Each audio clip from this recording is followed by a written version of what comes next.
Welcome everyone to the Kendall Report, where I share my 44 years of experience to help you manage your portfolios and protect your wealth. Remember to subscribe, like, and share these videos.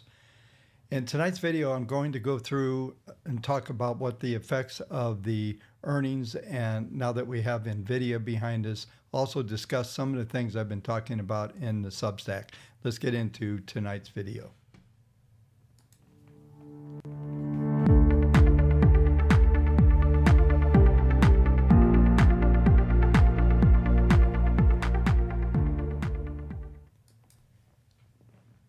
Hey everyone, another late night with Bob. It's about 11:15 Eastern Time PM on Wednesday night.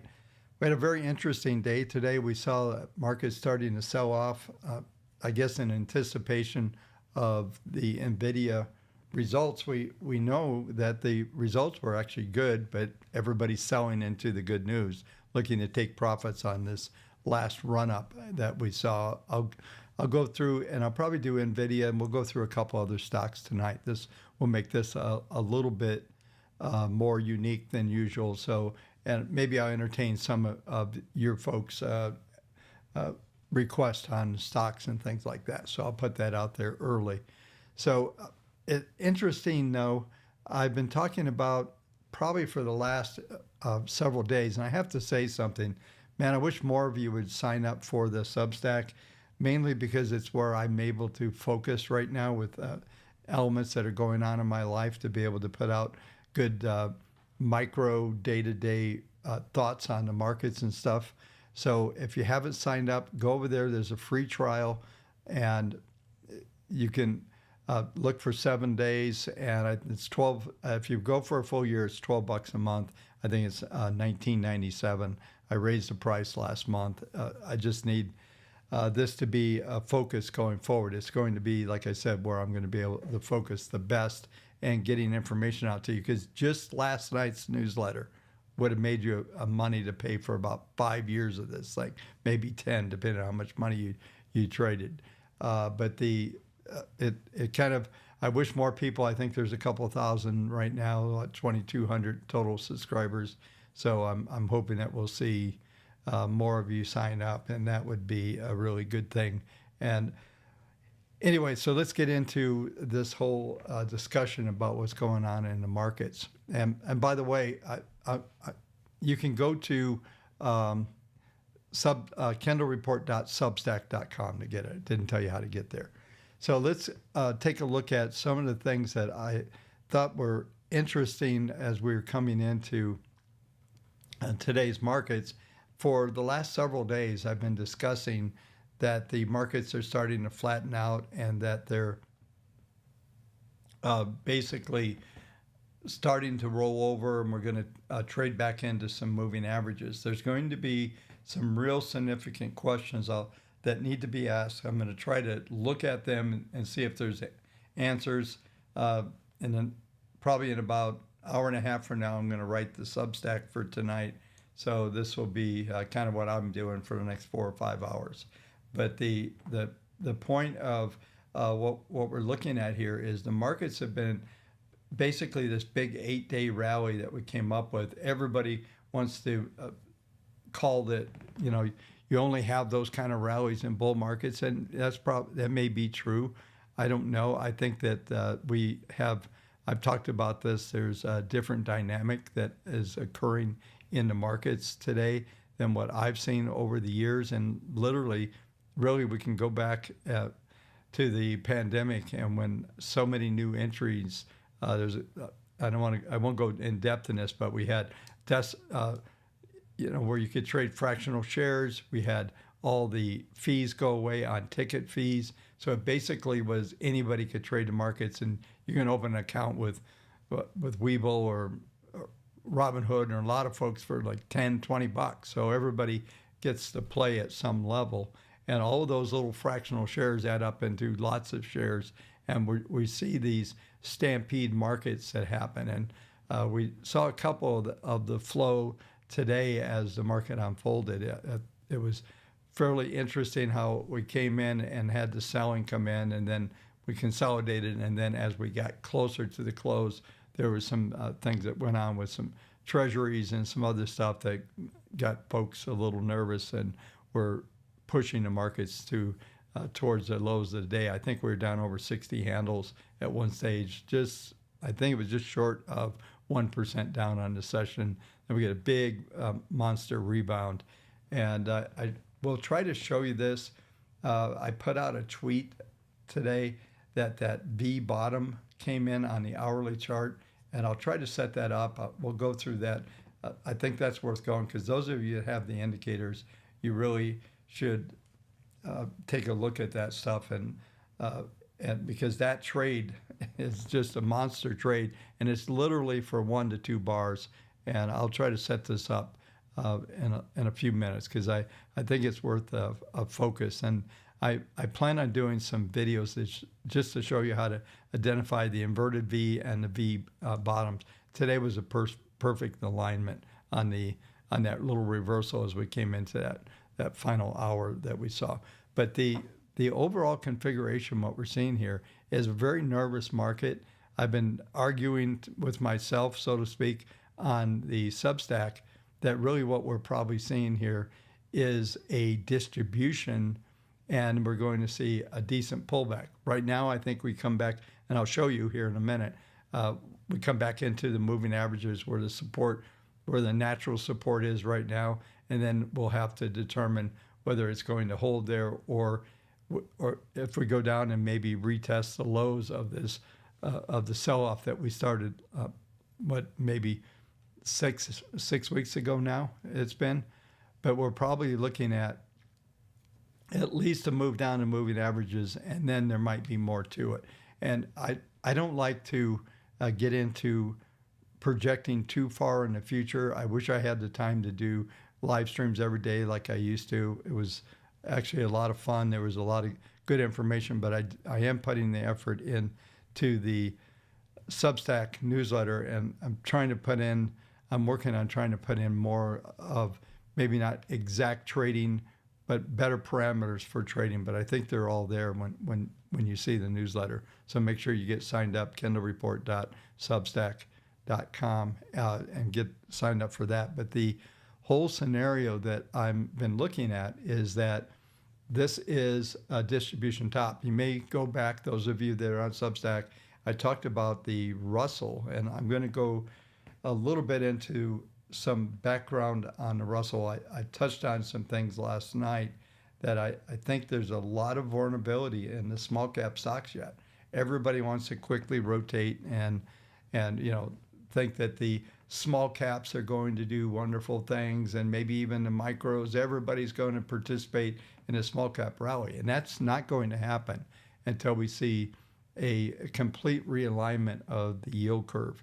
And when that happens, then maybe these companies have a chance of getting out of here. You have to understand that a lot of the stocks that are in that Russell are actually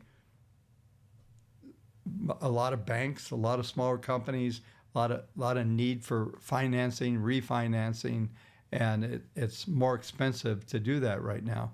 And when we start to see the yield curve start to change, then there'll be some things. I'll go into that in a few minutes. We'll bring up the Russell, and then we'll cover the treasuries a little bit, as there's not a lot going on in treasuries right now. That's why I didn't cover it in the Substack. I try to, sometimes I just will cover what really is relevant on a day-to-day basis. So let's talk about one more thing here, and then we'll get into some charts talking about what's going on. I don't even think I'm going to cover the database. If you want to find out what's going on there, then you can go into the Substack, and I cover it there every night. But there really was nothing more than just a rotation going on.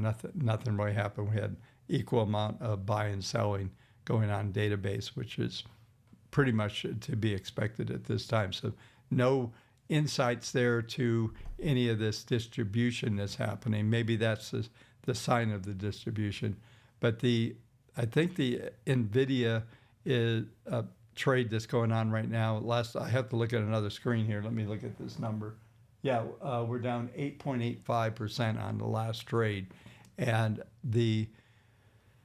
I think what we're seeing in the text, the semis were down, hit pretty good yesterday. Any of the tech stuff just got kind of hit, and I think what we're seeing is just money trying to reposition. A lot of short-term trading money flowing in and out of the markets, and that's why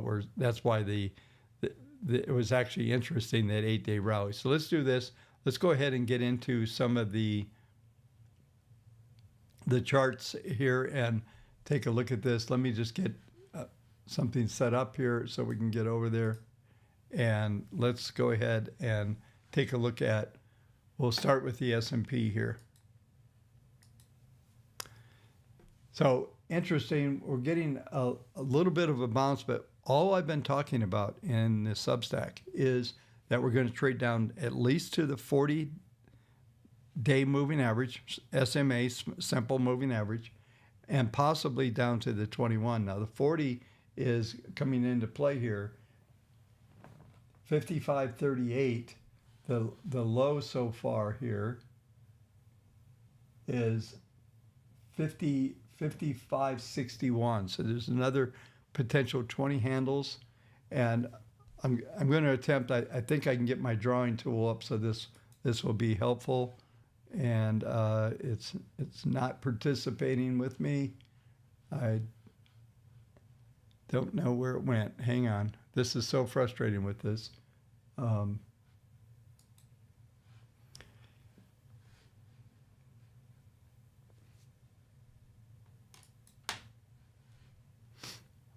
just trying to get to the page where this is. So bear with me one second.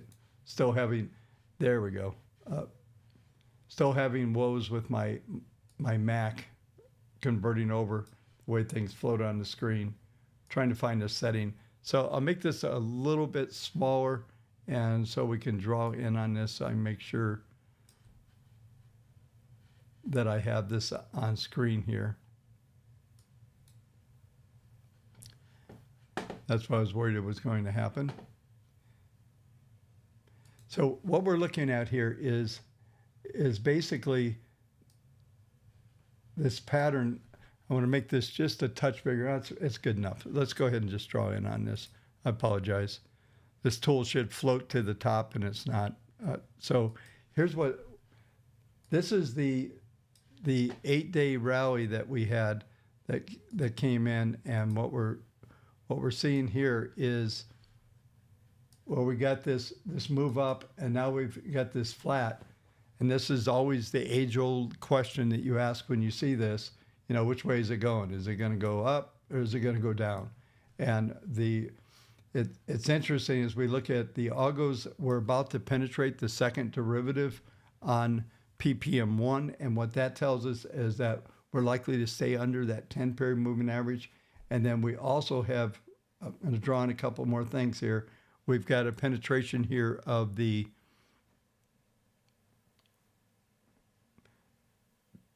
first derivative on PPM2, and we have another penetration of first and second derivatives on PPM3. So let's set up what this means for this. So this will be also a little educational class if you have the PPMs. So the question is, do we get this kind of move, and we get a retracement move where we come down into a reasonable retracement value, and then we get a move back up, and we go to all-time new highs? And then that's question one. Is this the configuration? And then the other configuration is, does this thing roll, and we come all the way back, and we get to this 200-day moving average again, maybe a double bottom, or do we follow through and we see more downside? And at the moment, I'm still sticking to this. I'm going to put a small percentage probability on this as far as this being the right occurrence. I don't think that's what's going to happen from this standpoint. So let's back out of this. And what I believe is likely going to happen is more of, there's a value right here. I'll have to, when I get off this tool, I'll bring that up. This is going to be, I mentioned it in last night's Substack, this is going to be your pivot point, which I think will be your extreme. If we do go through the 21 period moving average, then we set up probably a move down to this level. And then I think what we could get is really just a elongated pattern. Now, this is a daily chart. And the reason why I'm saying that this is the likelihood, there's a couple things that are getting me to go along with that from that viewpoint as far as what's likely to occur here. So let me go ahead and go back full page here. And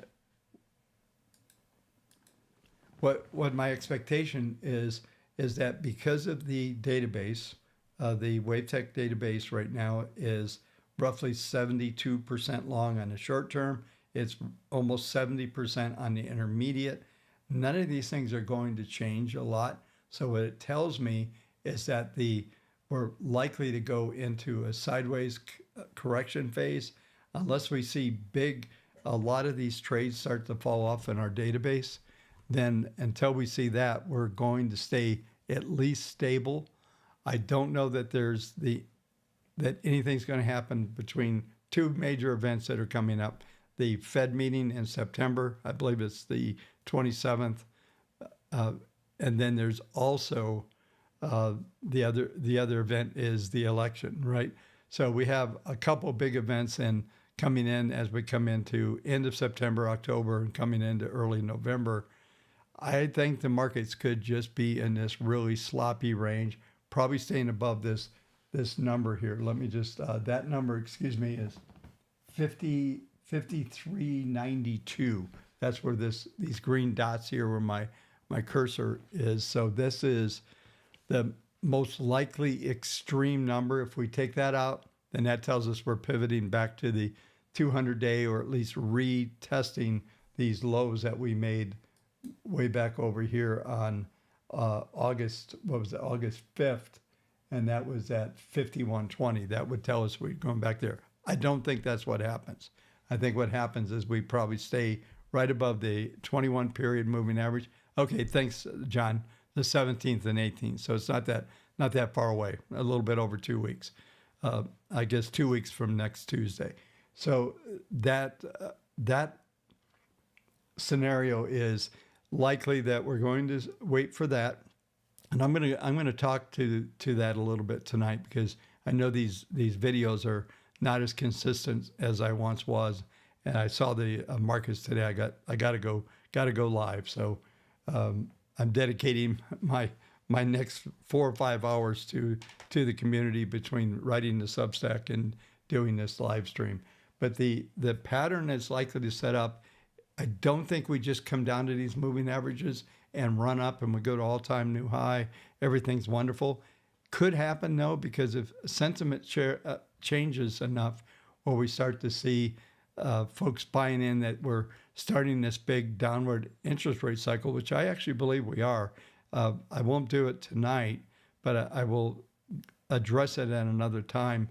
There is a video that you can go back and look. I think it was something interest rates projected to zero or something like that. I should know that name. But that video, I showed a chart, and I know I put that chart in the Substack several times. Maybe let me just make a note to myself. I will put this in the Substack tonight. But what it shows is that we're going to start a downward cycle on the Fed funds. So if that mentality and that starts to affect sentiment, then we'll see what happens. I don't think it's going to be because there's going to be a recession, but we've got to continue to watch the metrics and whatever those metrics mean, right? So after we saw the employment being overstated by 818,000 jobs were not created that were claimed to be created through going Bidenomics, air quotes. And so the reality is that we have a much different reality that is going on from what's happening in the economy versus what's real. But the but is that I think we're still have this underlying tone or trends that are going on. And I get this through the database. This is what is guiding me. And if you go all the way back, you can turn the clocks back, probably go watch videos I was doing last October. And when we were just getting traction on the database, and then by the time we got to January, I was telling you that we'll probably go to July, maybe October in the rally we were in, and we were going to have back-to-back double-digit return years. And right now, that's what it looks like. And we're a long ways from the end of the year. They could sell this off, and we could be negative by the end of the year. But I don't think that's happening either. But the bottom line is we should see at least more consolidation. It's possible that we could get a nice setup, and I'll update this configuration. For now, I don't think there's any, we'll call it a risk of going directly to new highs, and I don't see a collapse in the markets right now at all. So I'll try to get through, 21 minutes in, I'll try to get into some other aspects, and we'll go through NASDAQ, and I want to get to the Russell, because the Russell dialogue, I think a lot of people have got hurt last month in the Russell. Too many people bought into things that are going on with, Tom Lee and Druckenmiller. I mean, these guys fling around and they're trying. I always talk about these guys, and I'll bring it up again, but we used to have people on the trading floor. I call them promoters. They like to promote what they're doing to try to get the masses to come in. In our case, it was people around on the floor. But anyway, let's go ahead and take a look at let's go to NASDAQ, and then we'll get in. I'll cover more of that as we get into talking about the Russell. So the NASDAQ here, we've already hit. So this is a continuing dialogue. I don't want to sound like a broken record, but this continues to occur from the standpoint of the NASDAQ seems to be leading the way. I talked a little bit about this. We had two closing below the 10-period moving average, which told us we're going to the 40. We went to the 40 yesterday, and now we've already bounced off the 21 overnight. So as we look at the low 19,228, we look 19,000. Let me get the number. 19,120 is the actual 21-day simple moving average. So we came just about to that, and you can see a couple other things here. And I'm going to hope that this gives me, okay, this will work. Okay, I think I finally, at least this will be functional. What I want to do is draw in. So this is kind of that 1-2 or an A-B type pattern that is set up. And I want you to notice that right here, we've got one of these little V's where we're looking like the indicator PPM2 is going to turn up here, which tells you this. It's right now, it's a negative number. So there's no upward pressure. So any of you have been around the channel for a while, these indicators actually tell you what the trend or the upward pressure or the angle of attack that I talk about a lot. This angle of attack is 0. It's actually negative. So it'd be very easy for the market to penetrate and continue lower in this pattern that it's in right now. Especially, I'll draw here, look at PPM1 is about to take out its second derivative. And we're also seeing a forecast, all of the dotted lines back here. If you're not familiar with the channel and you're new here, all of these dots from out here, these are all projections. This is basically machine learning and projecting off a coefficient. And this is what is being projected to look like. It can change. It just takes real data to come, and this forecast will moderate. But this forecast is what's been telling us for 4 or 5 days in advance that we're going to see this pullback. And that was the primary thing that was going on there from the standpoint of why I was saying, hey, we're going to come back into moving averages. All the algos were telling you, and they're very accurate. And when it takes like a big aberration day or something like a big shift, maybe some news comes out and can shift these things, and they'll adjust very quickly. Right now, I noticed I don't have something on the screen here. Let me just see if I can put that up. Yeah, bear with me one second. I have to get rid of this.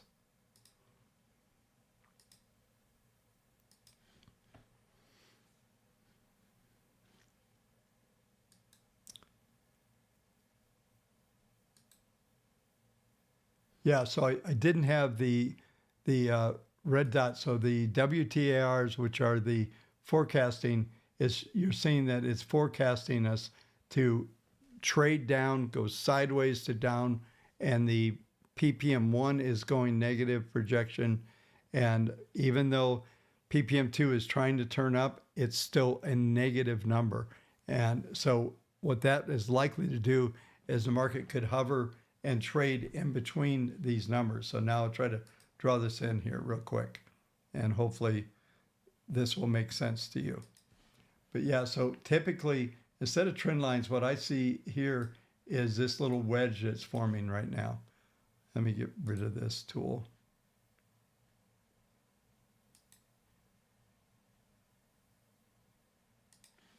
Yeah, so we have, right here, we have the downward sloping 10 and an upward sloping 21. We probably start to trade inside of that triangle that's there by the moving averages. Now, the algos are showing us right here that we're looking at, downward slope here. So there's still some downward movement. And my best guess is here that we're probably going to see, you're probably going to see some support down around these levels here. And this is what's being projected. And ultimately, we end up in a big trading range. It is working here. And this goes to what I was talking about on as far as the configuration goes and on the database and how it's going to dominate how the flow of trades and trends are going to happen. One of the things that you see a lot of folks talking about, X amount of days of how many stocks are above the 200 or 50-day or 100. Those don't really tell you about the fact that they're above a moving average doesn't mean they're not in a downtrend or one of those things. The difference in the database that we have is it is actually identified its things are in a trend mode. For it to get a buy signal, it indicates probabilities are fairly high that it's going to trend or appreciate on the long side. So it's a long only database, so we're even long or out. It doesn't go short stocks. This database was created for fund managers, and you're not going to see, for the most part, mutual funds, typical mutual funds, and back. You have to understand this process was built decades ago, almost 30 years ago, but it was built to manage money. So you even own a stock or it's binary. You either own it or you're out. And then you find new stocks that you rotate. And so what's happening is you build cash in your portfolio to protect yourself.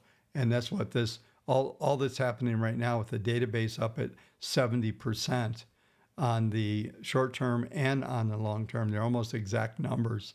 Is that means that we have 15,000 symbols in our database. So that means there's like literally 10, 11,000 symbols that are actually in trend mode or have high probabilities of appreciation. So you don't get big declines and things of that sort out of that type of environment. Now, the short-term database can flip around pretty quick in a matter of 3 to 5 days. We can see a lot of changes in the percentage and how the overall market is actually being configured. But what I'm seeing right now, what makes sense is looking at the intermediate and the daily, what I've drawn on this page here is what will probably end up into some kind of range bound. It's going to be real choppy. Great news is if you're an index trader or even stock traders in here, there's going to be a lot of straddle opportunities from options to just outright, buy low, sell high. You should be able, trading ranges are awesome. You just have to be careful that they don't break through the bottom end or the top end and you get caught on the wrong side at the wrong time. But the bottom line is it should set up a pretty decent environment for making money for the next couple months. And I think what we're looking at here, by the way, this block here, I'll draw it in, roughly is like into all of September is what we're looking at. So September is likely to be very choppy month. And I'm going to break it down one more. So let's do one more thing while I'm a little bit on a run here. Let me just, let me go with this.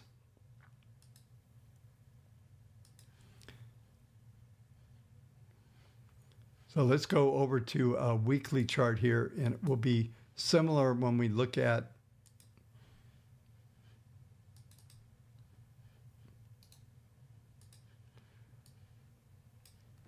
this will be a much better range to look at. And so what we want to look, we're probably going to be like this kind of range here. We've got this 40 period moving average coming up. This is probably the bottom end, and we probably end up spending, we could spend the balance of the year. This is right here. Let me draw a line vertical. This line vertical is December, okay? So we could easily just set up this choppy pattern, stay within the range. If you recall, one of the things I talked about on one of the videos I've done in the last couple of weeks is that the market grid is going to, on a weekly basis, it's going to start to basically come in a little bit. You're going to get a contraction here, and we won't be, you'll continue to see the market grid collapse in around the patterns that are unfolding, and then at some stage down the road is when this thing's going to break out. So I'm not predicting this, and we're not predicting either of those. That's not what's likely to happen here. We're really just locked in this range, probably going to trade in here. We'll see. We've got, like I said, we've got some reasonably big events. I think market sentiment will be affected by when we come into the Fed meeting. So let's go to the Russell now.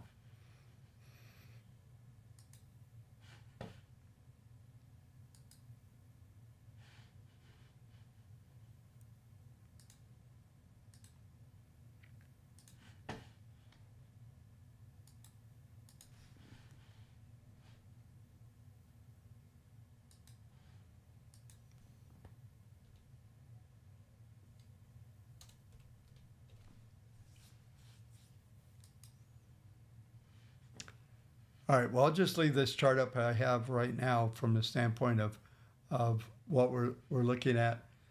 The Russell got this big expansion. I think there's a lot of dangerous sentiment around here, and what I mean by that, a lot of folks have bought into the rotation in the small caps, and I've been talking about it for a couple of years. So I've been around the markets a long time, and typically that's how the markets are going to work. They're going to get, they're just going to, hang on one second. I hate that I have to reduce this chart to this size, but it looks like it works pretty good. Let me make it just a touch bigger. But this contraction here on the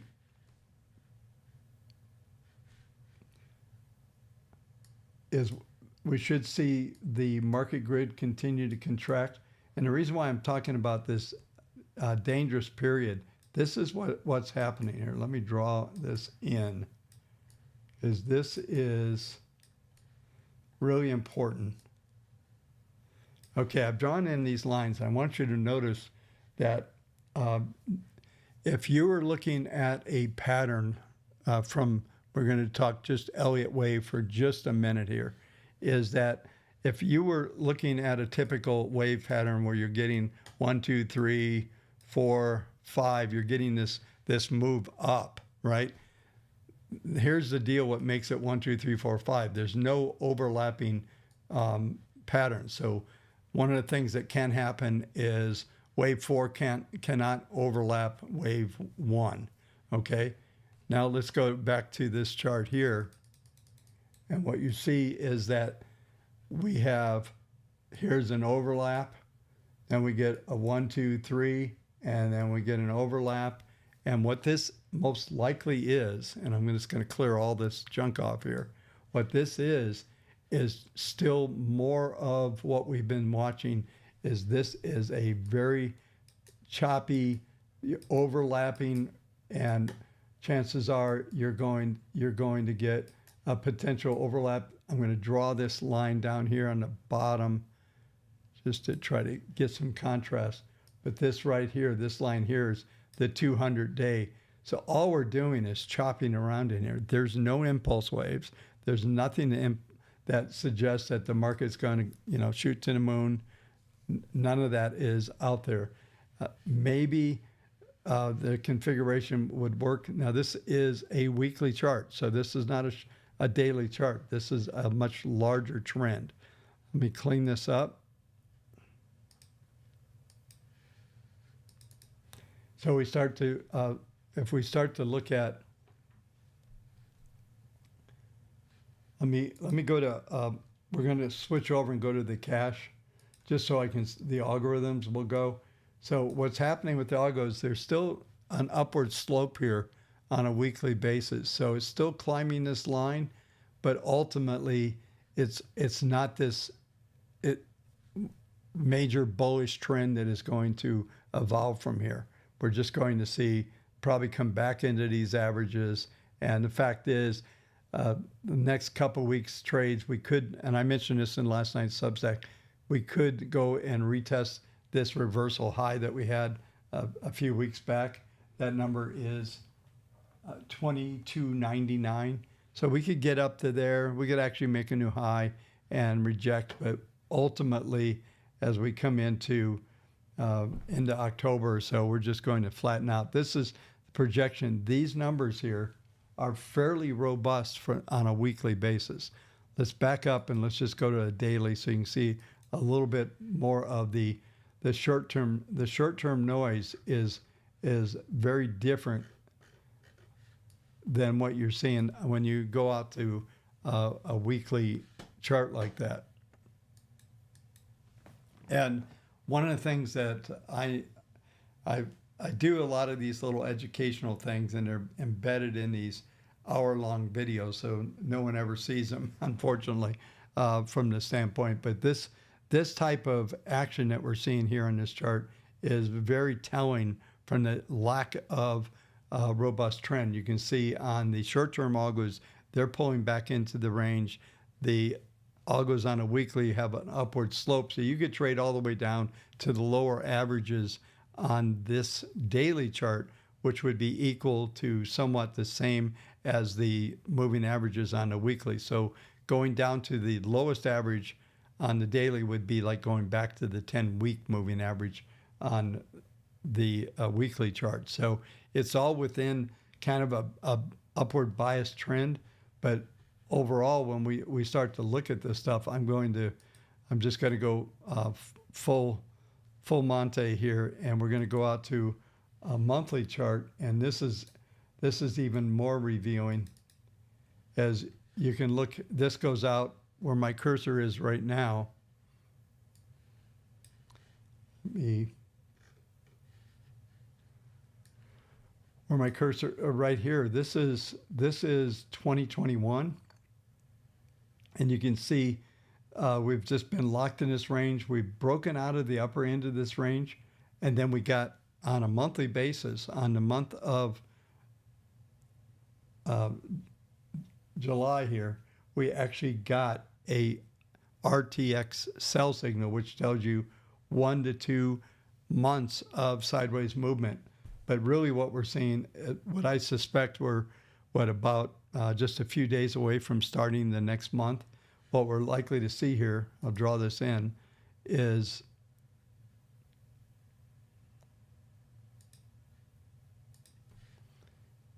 the market grid on a monthly basis probably even go flat here or turn around. Let me just make this. Yeah, so you're probably looking at this one coming down and this coming out, and then the market staying in these kind of sideways range and elongating this overall configuration. I don't think we're going to just shoot up, make a new high over the 21 highs. Don't think that's the case, but like I said, I'll just reserve the fact that we could get that if market sentiment becomes completely convinced that we've started this downward cycle and the yield curve is going to get realigned. So I'm just looking at my time. I got about 20 minutes to go here. So I try to keep these to an hour the best I can. So somebody's asking what chart I have up. I have the Russell, and it was a weekly chart. This is a monthly up there. So yeah, we've got the non-payroll jobs. What we know now is that the report that means nothing. Who knows what they'll come up with? That I believe that might be the last unemployment report before the election. Maybe somebody could look that up while I'm working here. That would be awesome, actually. So so let's talk just a couple more things. And that was brilliant. I closed the browser. That was just brilliant. Bear with me 1 second. That was not good right there. Bear with me, folks.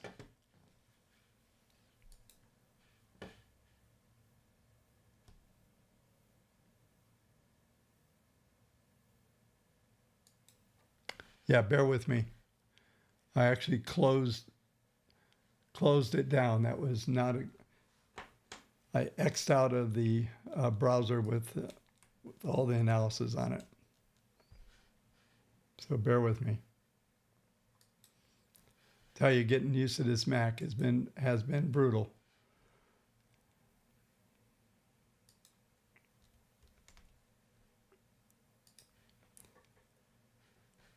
All right, I think I'm almost back. Okay, let's get back to the screen. Apologize. So I guess my point is here, as far my caution has been, and I've been continuing to caution folks on this as far as this market goes, is be really cautious about getting too overly bullish on this particular market, because this asset class, I just don't see it in play just yet. I think you should have a position there. If I brought up WaveTech, we've actually been long on IWM since I believe last November, early December of last year. So that works. But the bottom line is there's still a lot of risk, and this is not the trade to get all, push all in on. Okay, so let's do one last thing. Let's go to the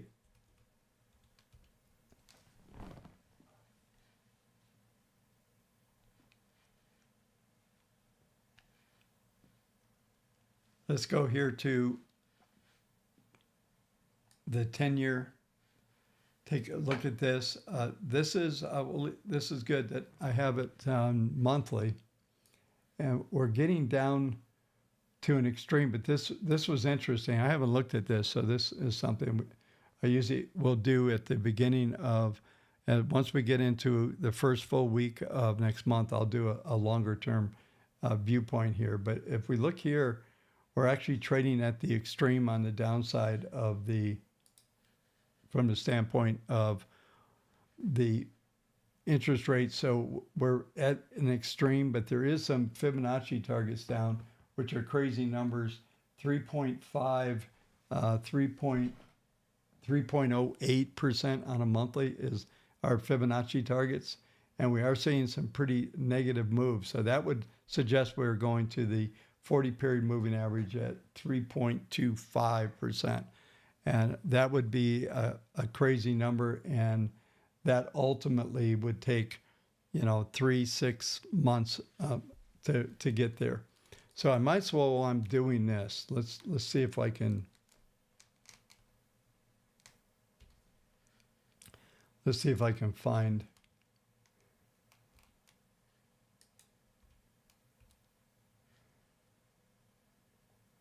I just want to see if I can find something here. Yeah, so this is perfect. This is the chart that I was telling you about earlier. This is what the algos are projecting, and this is putting us, this is the front end of the yield curve or the Fed funds effective yield. And one of the things I will show you here, it's a very, very interesting chart. Let me just go back a ways and I'll take a minute to show you this. So one of the things that has happened, and you can rerun a script and show what the projections are going on each time, but every time that the Fed has held rates flat, this is way back in 1994, but anytime they hold them flat for anywhere, these are months that are going on, but they go into like 3 to 5 Federal Reserve cycles, we see a complete reversal. If they're holding them low, then we see rates go up. And the flat here, this is 1997, then rates went down, and then you can see this, this brings us, this is the whole, all the way down from 09, we'll call it, this is the GFC, all of this flat, then we get it up, we get a little flat, we come back to zero again, and now we got this flat and we get this move. Now we have another flat. So we're going to, every time this has happened, I went through history, I think there's maybe 30 or 40 years of data on how Fed funds are, and these are what I call manipulated periods. Anytime you're looking at them and they stay down at those levels, that's what's happening. Now we're definitely coming in out of the flat. We still have, once we get this downtick, the range where I'm putting my cursor right now is around 4 point, we'll call it 4.25 just to make it easy. So that says that, we come into by April or May of next year, we would have 4 drops in interest at 1/4 point to get us to that level. We would be at 4%. And I won't go through the full yield curve. I think I did that the other night. But what we are looking at as far as the yield curve goes in is you'll see they'll start to flatten out. And it's interesting that we're seeing projections on the algos are projecting down to 3.25, and we're looking at this algo projecting the front end at 4. So we still have an inversion, nothing like it is now. But ultimately, I think we go completely flat, and then we start to shift where the front end comes down. And I think it's 275 to 3.25. And this is probably coming into, let's say, a year from now, into August of next year, Q2, Q3. And then the back end of the curve is still hanging somewhere around 4, maybe 4.25. So we have a slight and steepening curve on the back end. I think that's, if we go out a year from now, if you watch this video a year from now, you go, yeah, he was right. I think I'll be right about that. And what that will be, what we watched then, I'm down this road too far to stop here. But what we watched then is that the yield curve, we went from this 0 down over here, where my cursor is here in the middle of the page. We went from holding at 0, and then they readjusted, and now they're going to let them float back. And I have intentions of putting a video together on what I believe that Jerome Powell is doing. What the Fed has shifted. People talk about them pivoting. This is, in my opinion, won't be a pivot at all. What it is their longer-term plan to normalize yields and to ultimately turn the control, instead of the tail wagging the dog like we've watched for the better part of 15, 18 years, going back to, let's say, back to 2008. We're going to see markets forces start to drive where interest rates are going.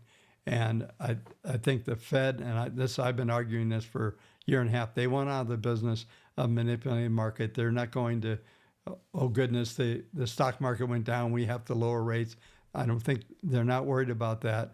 What we're going to have to watch, now that we know we've had a lot of phony numbers coming at us on the employment numbers, and even I've been going, I think they're cooking the books, and they've been using the immigration, I'm doing air quotes, immigration, to cover up for this.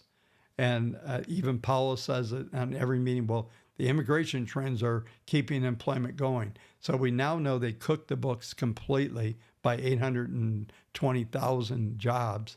But the point is that they are ultimately not wanting to be in this business at all of manipulating and regulating a market like this. This is actually a phenomenon that has started back. Ben Bernanke really started this. I've been around every Fed chairman since Volcker, and I've studied Arthur Burns, and I'm going to do a video on a long-term view. There was, and I always space out this guy's name, but there was a guy that was the Federal Reserve Chair from 1951 to 1970, and it's very interesting, his strategy. I believe that Powell and the gang are trying to get back to that strategy that they did. And it was interesting that for 19 years, the same Fed chair, and it was through the biggest growth period of time in the U.S. economy ever, right? It was just a monster GDP growth, industrialization of America, all that stuff was happening. And that was when basically I was born in 52. So I grew up through that. My dad worked around building a lot of the industrial stuff, and he was a construction worker. So I watched this and lived through a lot of these things. But the point is that I think the longer term strategy, it's been since Arthur Burns started.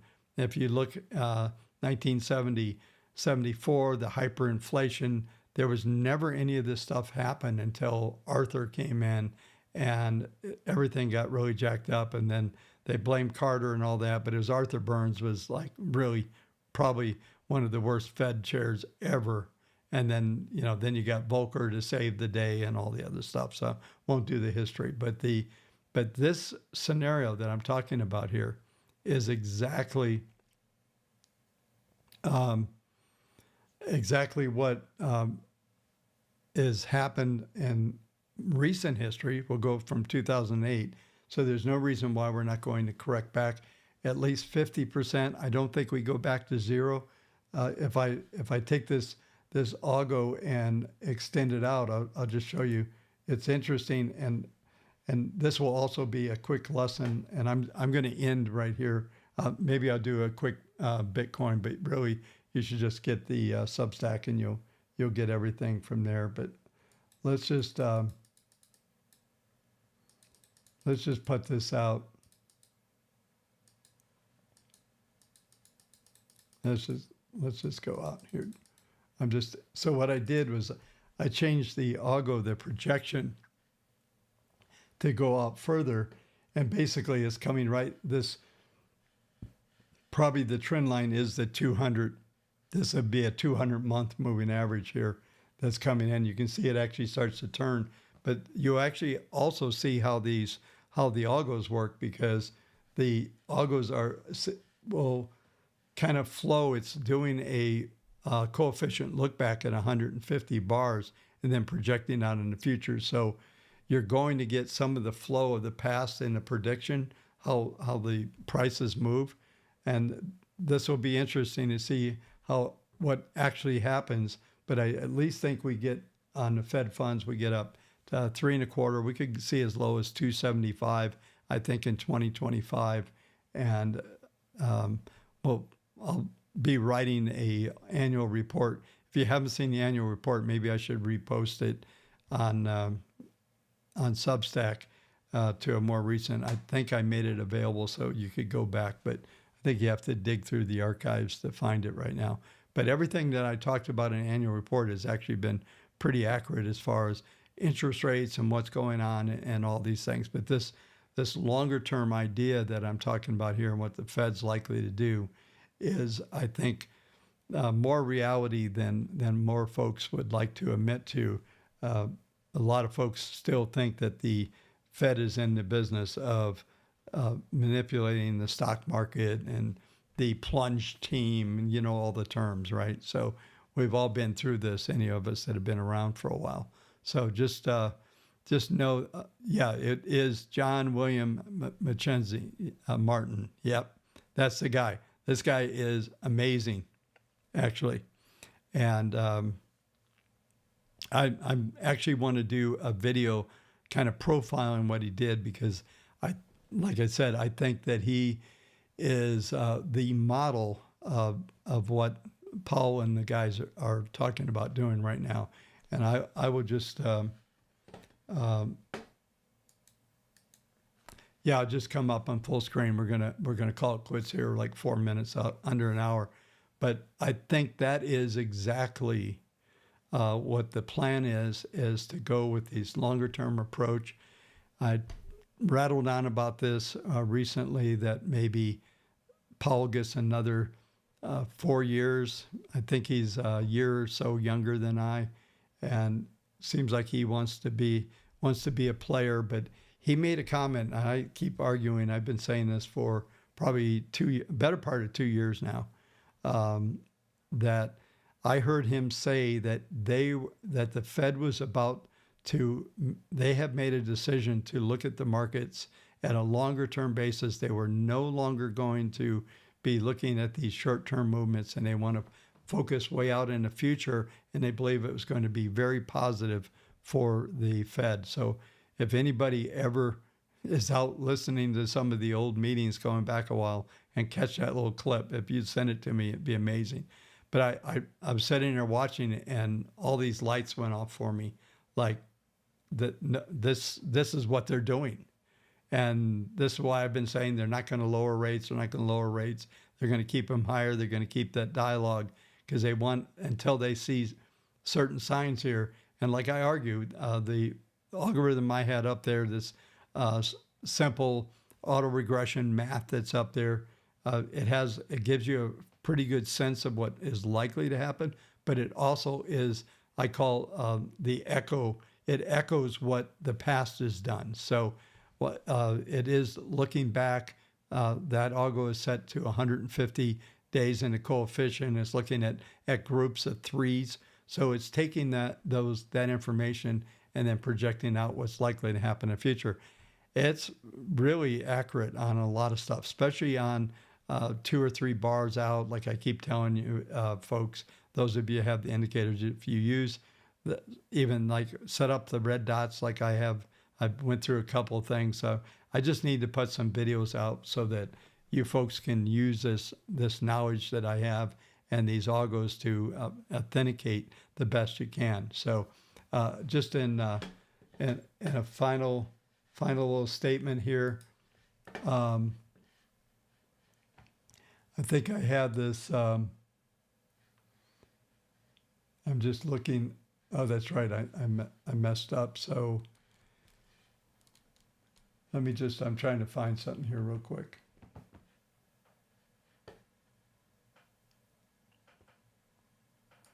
Yeah, so let's just, oh God, help me. All right, I'm just going to forget that.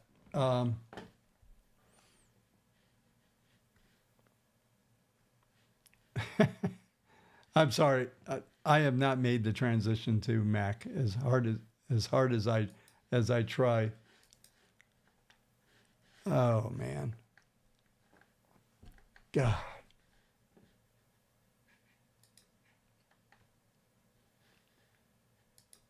unbelievable. So anyway, we'll call it quits there, folks. Am I willing to cover Bitcoin? Yeah, I've actually put some things on screen. I'm concerned I'm going to have to not make this thing public. It's really bad. Some of the things that popped on my screen. Anyway, thought I'd closed all this stuff out.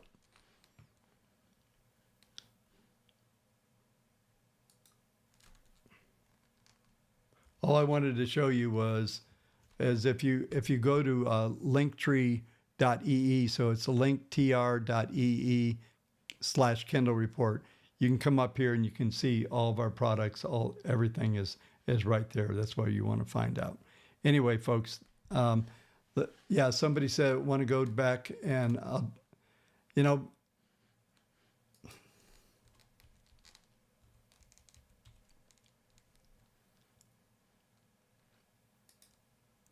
I'll, I will do a quick Bitcoin.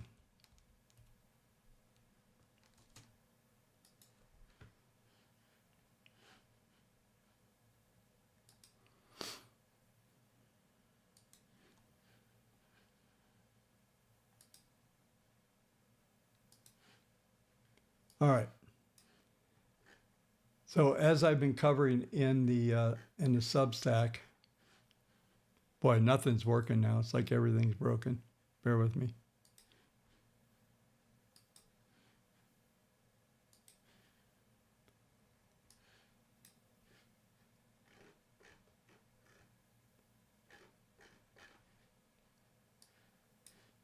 Yeah, every time I think I'm getting comfortable with this Mac, stuff happens that's not supposed to pop up. Yeah, yeah. Anyway, so Bitcoin actually had that big decline. I'm still looking at 57,500 as a key number. We break that out, then we're going to probably head back towards um, potentially coming back in and challenging that 49,000 level. The algos are set to stabilize the next few days, so I don't think it gets that bad. But there is some new fib targets to the downside right now. We're looking at 50, 50, 58, 55, and 54, 500. So there is some downside there. Hey, listen, get the Substack. Best way to get my micro analysis. That's the best thing to do there. So we'll just call it quits at this level, and